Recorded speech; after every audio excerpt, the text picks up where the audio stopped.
Olá pessoal, eu sou Joaquim Cumbi, estamos aqui no canal Amor Operacional. Eu vou dar a cadeira Cálculo 1, ou seja, Análise Matemática 1, e vou falar hoje da aplicação das derivadas, neste caso, o estudo completo de uma função. Então vamos a isso. Temos aqui uma função y igual a x ao cubo sobre x ao quadrado menos 1. Então o primeiro passo sempre para fazer o estudo completo de uma função é achar o domínio da função, saber o campo de existência da função. Neste caso aqui, como temos uma função fracionária, então vamos trabalhar sempre com denominador, ou seja, então aqui primeiro é o domínio. Então vamos pegar o denominador x ao quadrado menos 1 e dizer que ele deve ser diferente de zero. Por quê? Porque se o denominador for igual a zero, então a função não vai existir. Não se pode dividir um número por zero. Então, se x ao quadrado menos 1 é diferente de zero, o que isso significa? Significa que x ao quadrado é diferente de 1. E, por sua vez, x deve ser diferente de mais ou menos 1. Então, o nosso domínio qual é? O domínio da função f é x pertence a R diferente de mais ou menos 1. Ou seja, o x pode ser qualquer que seja o valor no conjunto dos números reais, exceto mais ou menos 1. Ok. O segundo passo qual é? Achar zero da função e ordenada na origem. Então, o segundo passo, zeros da função, zeros e ordenada. Então, para achar zero da função, o que é que nós precisamos? Precisamos pegar a nossa função e igualar a zero e encontrar o valor de x, não é? Então, se a nossa expressão é toda esta, o que nós temos que fazer é pegar x ao cubo sobre x ao quadrado menos 1 e igualar a zero. Então, se x ao cubo sobre x ao quadrado é igual a zero, o que é que nós podemos fazer? Podemos passar o x ao quadrado menos 1, então no denominador, para outro membro a multiplicar. Ou seja, ficar x ao cubo igual a 0 vezes x ao quadrado menos 1. Mais 0 vezes qualquer número é igual a 0. Então aqui ficamos só com 0. Então isso significa que x é igual a 0. Então temos aqui como zero da função x igual a 0. Agora temos que achar a ordenada na origem.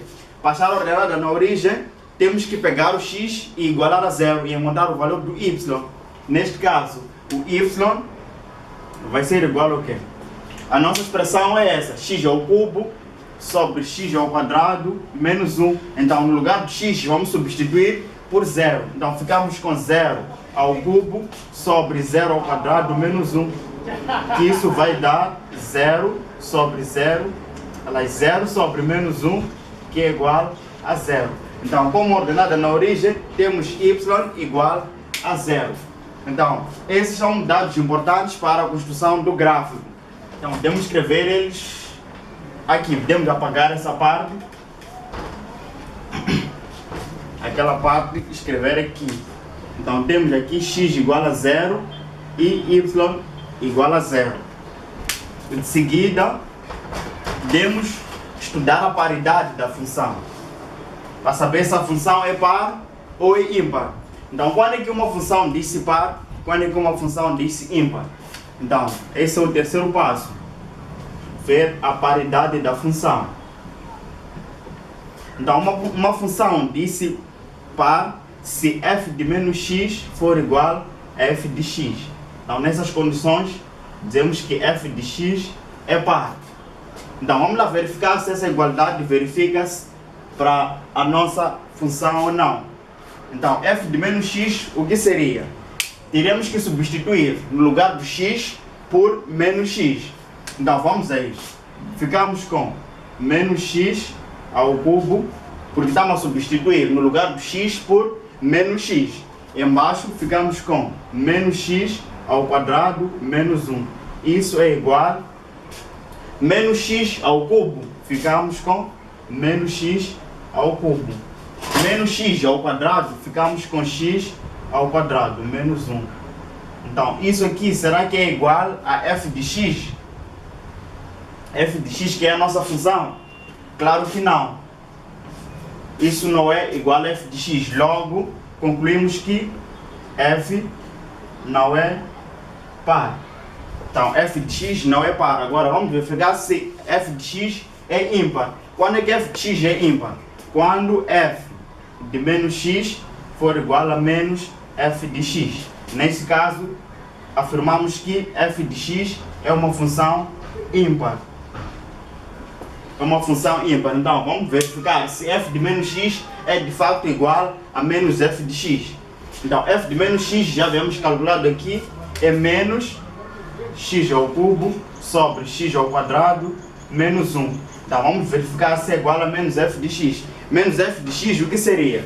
Teremos que multiplicar a função f de x por menos 1. Então, ficaríamos com menos x ao cubo sobre x ao quadrado menos 1. Isso é de fato igual a isso. Então, com isso concluímos o quê? Concluímos que f é uma função ímpar. É uma função ímpar. Então, esse também é um dado muito importante para a construção do nosso gráfico. Então, vamos colocar aqui f é ímpar. Então, o terceiro passo, aliás, o quarto passo, é a determinação das assímptotas. Assímptota vertical, horizontal e assímptota oblíqua. Então, isso é uma coisa simples, algo simples de fazer. Então, primeiro vamos começar com a assímptota vertical. Assímptota vertical. Então, vamos aqui estudar as assímptotas. Então, vamos começar com a assímptota vertical. Então, o que é necessário para achar a assímptota vertical? Primeiro temos que achar pontos de descontinuidade, ou seja, pontos que não fazem parte do nosso domínio. Esses pontos nós já havíamos encontrado que são mais 1 e menos 1. Então, calculamos os limites laterais quando x tende para 1 à esquerda, para 1 à direita. Se o limite for igual a mais infinito ou igual a menos infinito, significa que x igual a 1 é uma assímptota vertical. O mesmo é válido para x igual a menos 1.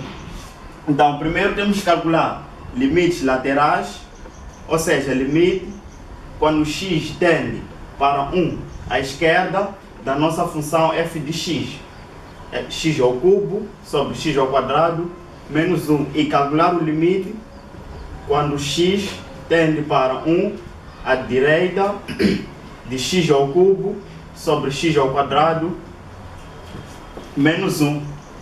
Então, se o limite for igual a mais infinito ou menos infinito, então x igual a 1 será uma assímptota vertical. Então, vamos lá. Primeiro temos que substituir, por 1 no lugar do x e analisar o que é que vai dar. Então, substituímos aqui no numerador por 1 elevado a 3, óbvio, é igual a 1. Aqui ficamos com 1 elevado a 2, que é igual a 1, e ficamos com 1 menos 1, que é igual a 0. Então, ficamos aqui com 0. Mas aqui no 0 temos que saber se é 0 à esquerda ou 0 à direita. Vamos analisar. Pegamos valores bem próximos de 1, mas à esquerda do 1. Ou seja, temos aqui, vamos supor, uma reta, o eixo x, aqui, em que aqui temos um 1. Então, pegamos valores bem próximos de 1, mas à esquerda do 1. Podemos considerar 0,9, por exemplo. Então, pegamos 0,9 e substituímos aqui. Então, 0,9 ao quadrado é igual a 0,81. Então, 0,81 menos 1 dá um número negativo. Então, aqui teremos 0 à esquerda. Por quê? Porque o denominador, quando escolhemos um número próximo de 1, mas à esquerda dele, o limite dá, aliás, o valor dá um número negativo. Então, ficamos com 1 sobre 0, que dá infinito.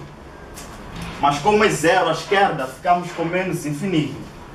Então, o mesmo vamos fazer para quando x tende para 1 à direita. Substituímos de novo por 1 no lugar de x, ficamos com 1, e embaixo ficamos com 0. Mas temos que saber se é 0 à esquerda ou 0 à direita.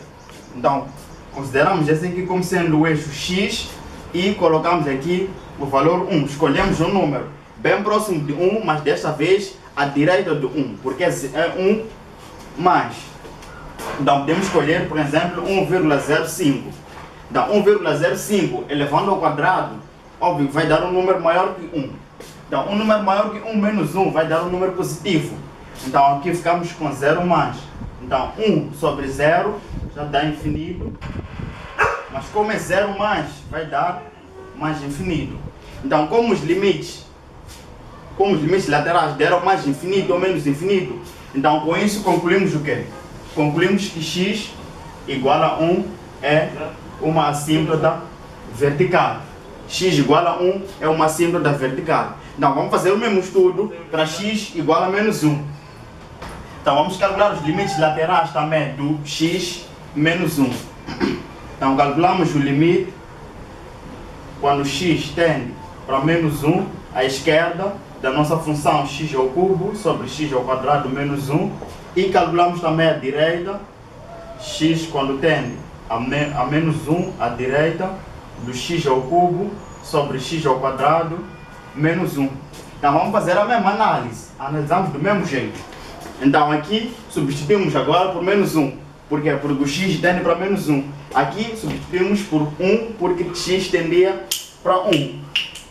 Então, substituindo aqui por menos 1, ficamos com menos 1 ao cubo. Menos 1 ao cubo é igual a menos 1. Substituímos aqui embaixo por menos 1, ficamos com 1 menos 1, que é igual a 0.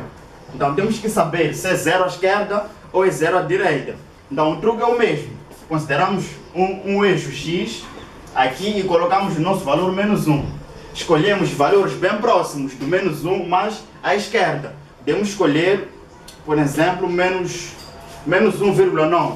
Então menos 1,9 ao quadrado dá um número maior que 1. Um número maior que 1 menos 1 dá um número positivo. Então aqui ficamos com 0 mais. Então menos 1 a dividir por 0 vai dar menos infinito. Vai dar menos infinito. Por que menos infinito? Porque 1 a dividir por 0, vimos aqui que dava mais infinito. Mas aqui temos esse sinal negativo. Então esse sinal negativo é que vai vir mudar tudo aqui. Então esse limite deu menos infinito. Vamos fazer o mesmo aqui. Quando x tende a menos 1 à direita. Em cima ficamos também com menos 1 e embaixo ficamos com 0. Mas temos que saber se é 0 à direita ou é 0 à esquerda. Então usamos o mesmo truque. Menos 1 aqui. Escolhemos um valor bem próximo de menos 1, mas à direita dele, por exemplo, menos 0,9. Então, elevando ao quadrado menos 0,9, ficamos com um número menor que 1. Então, um número menor que 1 menos 1 vai dar um número menor que 1. Então, vai dar 0 à esquerda. Então, 1 a dividir por 0 à esquerda dá menos infinito, conforme vimos aqui em cima. Mas por causa desse menos aqui, vamos ficar com mais infinito. Então os limites aqui deram mais infinito ou menos infinito. Então com isso concluímos o quê? Que x também igual a menos 1 é uma assíntota vertical. Então já encontramos as assíntotas verticais, que são x igual a 1 e x igual a menos 1. Agora vamos achar as assíntotas horizontais. Então esses dados, como são importantes, vamos deixar aqui. X igual a 1, ou seja, x igual a mais ou menos 1, são as nossas assíntotas verticais. Agora vamos achar as assíntotas horizontais, se é que existem. Então, para achar a assíntota horizontal, temos que calcular o limite quando x tende para infinito. Não é? Quando x tende para infinito. Então, a assíntota horizontal é o valor de y. Tanto que o y é igual ao limite quando x tende para infinito da nossa função x ao quadrado sobre x ao quadrado menos 1. Então esse limite aqui é um limite bem básico. Então para resolver ele é só manter os termos de maior grau, como x tende para infinito. Então no numerador o termo de maior grau é o próprio x ao cubo. No denominador, o termo de maior grau é o x ao quadrado. Então, simplificando, ficamos com y igual ao limite quando x tende para infinito de x. Simplificando x ao cubo com x ao quadrado, ficamos com x. Agora substituímos por infinito no lugar de x, ficamos com infinito. Como y deu infinito E infinito, sabemos, não é uma constante, não é um número. Então, concluímos que não existe assíntota horizontal para a nossa função. Não temos nenhuma assíntota horizontal. Agora vamos ver a outra assíntota. Neste caso, a assíntota oblíqua. A assíntota oblíqua, falamos desde já que é uma reta. A assíntota oblíqua, ou assíntota oblíqua, é uma reta. Qual é a equação da reta? Então, a equação da reta é y igual a ax mais b. Então, qual é o nosso objetivo aqui? É encontrar o valor de a e o valor de b para saber qual é a nossa equação da reta. Então, para achar o valor de a e o valor de b é bem simples. O valor de a encontra-se calculando o limite da nossa função f de x sobre x quando o nosso x tende para infinito. E onde está o f de x? F de x é a nossa função. Essa aqui. Então, aqui ficamos com o limite quando x tende para infinito. F de x é x ao cubo sobre x ao quadrado menos 1. Então, ficamos aqui com x ao cubo sobre x ao quadrado menos 1. Mas o denominador será multiplicado por x. Assim. Então, distribuímos o x aqui. Esse x multiplica aqui e multiplica aqui. Então, ficamos com a igual ao limite quando x tende para infinito de x ao cubo sobre x vezes x ao quadrado, ficamos com x ao cubo, x vezes menos 1, ficamos com menos x. De novo, temos um limite bem básico, então o que devemos fazer? Manter o termo de maior grau no numerador, assim como no denominador. O termo de maior grau no numerador é o próprio x ao cubo, e para o denominador o termo de maior grau é o x ao cubo também. Porque x ao cubo é maior que x, então ficamos aqui com x ao cubo. Simplificando aqui, ficamos com 1. Então significa que a é igual a 1. Então já encontramos o valor de a para a nossa assíntota oblíqua. Então para achar o valor do b também é simples. Como é que fazemos isso? B vai ser igual ao quê? Ao limite, quando x tende para infinito mais uma vez, da nossa função f de x menos a vezes x. Então, essa aqui é a fórmula para encontrar o valor do b, que é o limite quando x tende para infinito da nossa função f de x menos a vezes x. Então, f de x nós já temos, o valor do a já temos, então o que falta? É só substituir. Só temos que substituir no lugar do f de x pela nossa expressão, no lugar do a por 1. Então, ficamos aqui com limite quando x tende para infinito de f de x é x ao cubo sobre x ao quadrado menos 1 menos ax. Só que a é 1, então 1 vezes x, ficamos com x. Então nós temos que resolver esse limite. É um limite bem simples. Então o que devemos fazer aqui? É só fazer MMC. Sabemos que aqui temos denominador 1. Então temos que igualar os denominadores. Então vamos multiplicar aqui por x ao quadrado menos 1. Para igualar os denominadores. Então, fazendo isso, ficamos com b igual ao limite quando x tende para infinito de o quê? De x ao cubo. Então, vamos multiplicar x ao quadrado vezes menos x, ficamos com menos x ao cubo. Menos 1 vezes menos x, ficamos com mais x. O denominador não muda. É o mesmo, menos 1. Então aqui podemos simplificar x ao cubo com x ao cubo porque são simétricos. X ao cubo sai com x ao cubo. No numerador ficamos com x, no denominador nada muda. Então ficamos com limite quando x tende para infinito de x sobre x ao quadrado menos 1. De novo temos este caso aqui. Então o que devemos fazer é só manter o termo de maior grau no numerador, assim como no denominador. Qual é o termo de maior grau no numerador? É o próprio x. O termo de maior grau no numerador é o x. E no denominador, o x ao quadrado. Então ficamos aqui com x ao quadrado. Simplificamos x ao quadrado com x. Ficamos aqui com o limite de 1 sobre x. Limite de 1 sobre x, quando x tende para infinito, é igual a 0. Então, concluímos o quê? Que b é igual a 0. Se b é igual a 0 e a é igual a 1, qual será a nossa equação para a assíntota oblíqua? Então, o y, que é esse aqui, que é igual a x mais b, e o a é igual a 1, vai ser igual a x mais 0. Só que x mais 0 é igual a x. Então, ficamos com isso. Então, y igual a x é a nossa assíntota oblíqua. Então, vamos vir colocar aqui também os dados importantes. Y igual a x. Essa aqui é a assíntota oblíqua. Então, podemos apagar aqui.